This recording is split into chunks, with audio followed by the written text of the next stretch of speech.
भगवान नारायण ने लक्ष्मी जी से विवाह कर लिया तो सहा मुनि की पत्नी दरिद्रता पीपल के पेड़ के नीचे रहने लगी। इसलिए हमारे यहाँ हिंदू धर्म में पीपल का पेड़ घर में नहीं लगाया जाता, क्योंकि उसके नीचे कौन रहती है? जम के बोलो, दरिद्रता, ज्येष्ठा रहती है।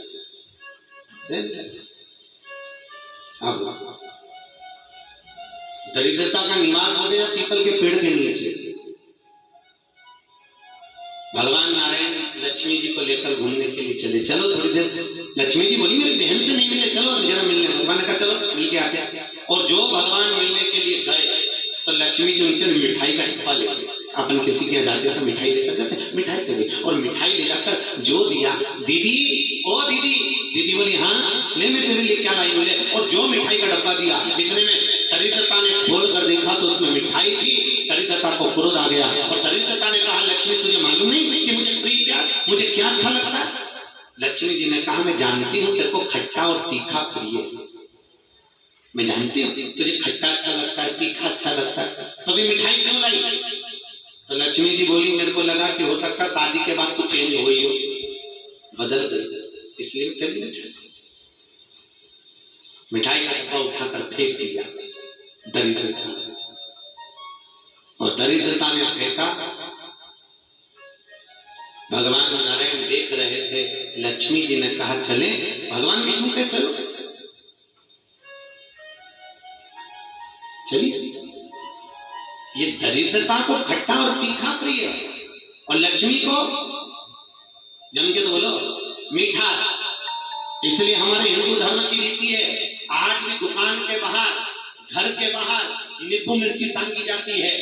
मिठाई रसगुल्ले में क्या टांगते हैं? नींबू मिर्ची। और मिठाई कहाँ रखी जाती है? घर के अंदर। तीखा और खट्टा बाहर और मिठाई अंदर। उसका केवल कई लोग कहते हैं नींबू मिर्ची इसलिए टांगते हैं नजर नहीं लगे। नजर नहीं, लक्ष्मी और दरिद्रता ये दोनों बहन का नियम है। प्रतिदिन सुबह से लेकर शाम तक ये प्रतिदिन घूमने के लिए निकलती है। प्रतिदिन ये इनका काम ही है घूमना। दोनों बहन दरिद्रता और लक्ष्मी, जब इनको भूख लगती है तो दोनों घर में प्रवेश करना चाहती हैं। और जैसे ही घर में प्रवेश करना चाहती हैं तो जिसके जैसी दोनों चलती हैं तो इतने में दरिद्रता देख लेती कि मेरा भोजन तो बाहर ही टंगा है, तो दरिद्रता खाकर बाहर की बाहर चली जाती है और लक्ष्मी मिठाई के चक्कर में अंदर प्रवेश कर जाती है।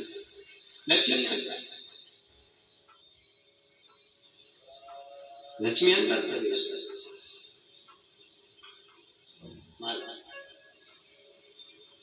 इसलिए आज भी नींबू और मिर्ची हमारे यहाँ शास्त्र रीति है महाराज, 4 चीजें बेटी की विदाई में नहीं देते। कितनी चीजें? 4। पहली झाड़ू, क्या? झाड़ू। दूसरे नंबर पर चलनी, आटा छानने की चलनी।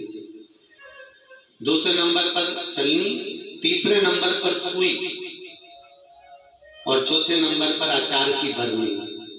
बेटी की विदाई में नहीं दी जाती। अगर ये 4 चीजें बेटी की विदाई में, माँ बाप ऐसे होते हैं कि कुछ सोचते ही नहीं, मेरी बेटी जा रही है रख दे, अचार रख दे, तो माँ भी इतने प्रेम से अचार की बरनी भर भर के रख देती है। उनको समझाओ जिसके घर में ये 4 चीजें मायके की चली जाती है, सुई, झाड़ू, चलनी और अचार, उसका घर फूटने में देरी नहीं लगती। याद रखिए, उसके घर में फूट डलेगी, पति पत्नी में फूट डलेगी, सास बहू में फूट डलेगी, भाई भाई में फूट डलेगी। तो लोग कहते हैं अच्छा खासा परिवार था, जब से बहू आई तब से घर में ऐसा उपद्रव मच रहा। उपद्रव क्यों मच रहा है? उसका कारण है क्योंकि तुम उसके घर का अचार खा गए। वो बनवा के लिए तुमने खा लिया। और अभी भी कह रहे हमारी बहू की माँ बहुत अच्छा अचार बनाती है, तो मंगवा लो और मंगवा लो, खा।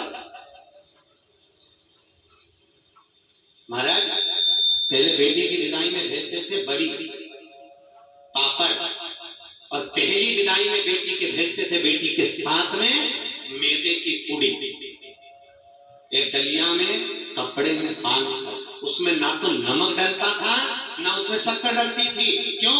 क्योंकि वो बेटी के विदाई में मैदे की पूड़ी इसलिए दी जाती थी कि हमने ये पूड़ी एकदम फीकी भेजी है, अब चाहे तुम इसमें नमक डालो चाहे इसमें शक्कर डालो, हमने तो हमारी बेटी को तुम्हें दे दिया, एकदम सीधी मैदे की पूरी की तरह भेजी है। अब तुम इसमें चाहे कपट भरो चाहे प्रेम भरो, तुम्हारी मर्जी है, हमने तो दे दी। कन्यादान करे और हम फिर हमने तो देना चाहिए, इसलिए बेटी के साथ में मैदे की पूरी भेजी जाती है। मैदे की क्या बोलते हैं उसको, खाजा बोलते हैं, ले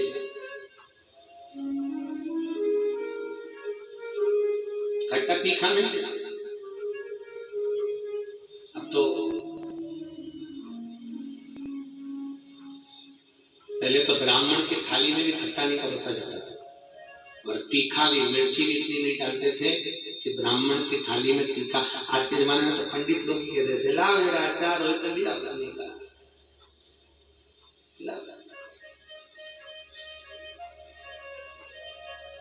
पितरों के जो देवता हैं, किनके देवता, पितरों के, पितरों के देवताओं का नाम है आर्यमा। क्या नाम है, आर्यमा। काय पर बैठते हैं, कौवे पर। काय पर बैठते हैं, कौवे पर। और पितरों के देवता जब आर्यमा श्राद्ध पक्ष में जब घूमने के लिए निकलते हैं तो उनके भोजन में केवल एक मीठा ही दिया जाता है। आज के जमाने में सब्जी बनने लगी, साथ श्राद्धों में तो केवल खीर और पूरी बनती थी, गुलाब जामुन रसगुल्ला बनता था, ये बनाकर खूब खिलाते थे, मंगोड़ा बनता था। और अब सब्जियां बनने लगी, अब तो लोग श्राद्ध में भी अचार परोस देते हैं, पर कितनी वर्ज्यता है महाराज, कितनी वर्ज्यता।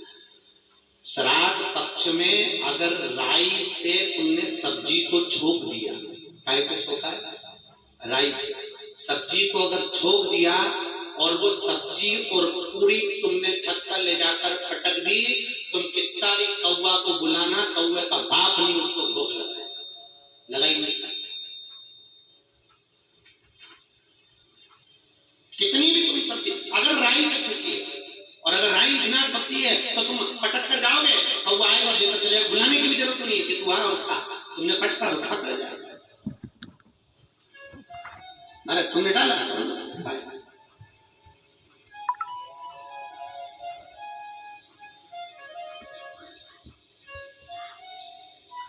उसको, हमारे यहाँ शास्त्र दरिद्रता को खट्टा और तीखा प्रिय है। इतने में भगवान जाने लगे, लक्ष्मी जी ने कहा हमारी बहन से मिलने के लिए आए, कोई वर दीजिए। भगवान नारायण ने कहा लक्ष्मी आज शनिवार का दिन है, जिस दिन लक्ष्मी और नारायण दोनों इस पीपल के पेड़ के नीचे आए हैं। सुन दरिद्रता देवी, इस पीपल के वृक्ष के नीचे जो शनिवार को दिया लगाएगा वो लक्ष्मी और नारायण को अपने घर ले जाएगा, इसलिए शनिवार के दिन पीपल के वृक्ष के नीचे दिया का प्रमाण है महाराज। और सुन दरिद्रता देवी, तेरे पेड़ के नीचे जो खाली हाथ आएगा तो उसके घर में प्रवेश करेगी, और जो भरे हाथ से मतलब पानी का लोटा ले जाओ, कंकु ले जाओ, चावल ले जाओ, रोली ले जाओ, कुछ भी, जरा सी शक्कर ले जाओ, गुड़ ले जाओ, आटा ले जाओ, और पीपल के पेड़ के नीचे कभी खाली हाथ मत जाओ।